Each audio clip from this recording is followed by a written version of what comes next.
ایسے ہوتے ہیں ولی کو خود نہیں پتا چلتا کہ میں ولی ہوں، اور نہ دنیا کو پتا چلتا، وہ چلا جاتا ہے دنیا سے۔ بعض ولی ایسے ہوتے ہیں دنیا کو پتا ہوتا ہے کہ ولی ہے، ولی کو پتا نہیں ہوتا ہے کہ میں ولی ہوں، یہ بھی اللہ کی شان ہے۔ اور بعض ولی ایسے ہوتے ہیں کہ ولی کو پتا ہوتا ہے کہ میں ولی ہوں اور لوگوں کو پتا نہیں ہوتا ہے کہ وہ ولی ہے۔ یہ سب اولیاء اللہ کے مقامات ہیں۔ بہرحال ہزاروں لاکھوں اولیاء ہیں، لیکن ولی کی پہچان جو حضور نے بیان فرمائی وہ یہ ہے کہ اس کو دیکھو تو خدا یاد آ جائے۔ خدا یاد آ جائے کا مطلب کیا؟ یعنی کہ جب تم اس کی محفل میں بیٹھو تو تمہارے دل کے اندر اللہ کی یاد کا جذبہ پیدا ہو، ذکر کا جذبہ پیدا ہو، عبادت کا جذبہ پیدا ہو، دین سے قریب ہونے کا جذبہ، یہ ہے اس کا مطلب۔ یعنی وہ جو لالی پاؤڈر والا حسن ہے اس کی طرف اشارہ نہیں ہے، ورنہ بلال پھر کیا اولیاء اللہ میں نہیں ہے، اہل اللہ میں نہیں ہے؟ تو یہ بات بہت وہ ہے کہ یہ دل زندہ ہوتے۔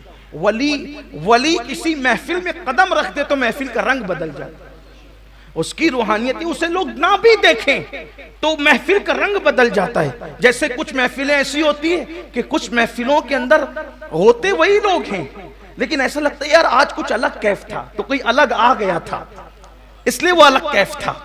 یہ چیزیں ہوتی ہے، خطیب وہی، مجمع وہی، محفل وہی، لیکن رنگ بدلتا کیوں ہے؟ کیونکہ یہ اس کی روحانیت کام کرتی ہے، اس کے دل کا کنیکشن مصطفیٰ جان رحمت سے جڑا ہوتا ہے۔ آپ کو نہیں پتا غوث پاک جب تک کہ بغداد میں قدم نہیں رکھتے، امام غزالی اس وقت ریشم کے جبے پہنتے تھے، بادشاہوں کی صحبت میں بیٹھتے تھے، وزیروں کے ساتھ بیٹھتے تھے، تھے عالم، تھے فقیہ، تھے محدث، سب کچھ تھا، لیکن دنیا کا رنگ اتنا غالب تھا کہ ریشمی جبے پہنتے تھے۔ حالانکہ غوث پاک کے امام غزالی کی ملاقات بہت معتبر ذرائع سے ثابت نہیں ہوتی، کبھی ملاقات نہیں ہوئی، لیکن 18 سال کی عمر میں غوث پاک نے صرف بغداد میں قدم رکھا تو غوث پاک کے قدم کی برکت یہ تھی کہ امام غزالی کے دل سے دنیا کی محبت نکل گئی اور وہ تصوف کی طرف مائل ہو گئے، چھوڑ دیا بادشاہوں کی صحبت، صرف یہ قدم کی برکت ہے۔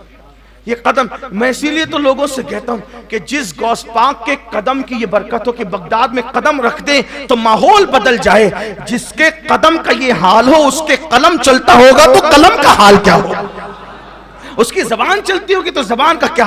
اسی لیے تو میرے امام کہتے ہیں نا کہ غوث پاک نے کہا حکم نافذ ہے تیرا، خامہ تیرا، سیف تیری، حکم نافذ ہے تیرا، خامہ تیرا، سیف تیری، دم میں جو چاہے کرے، دور ہے شاہا تیرا۔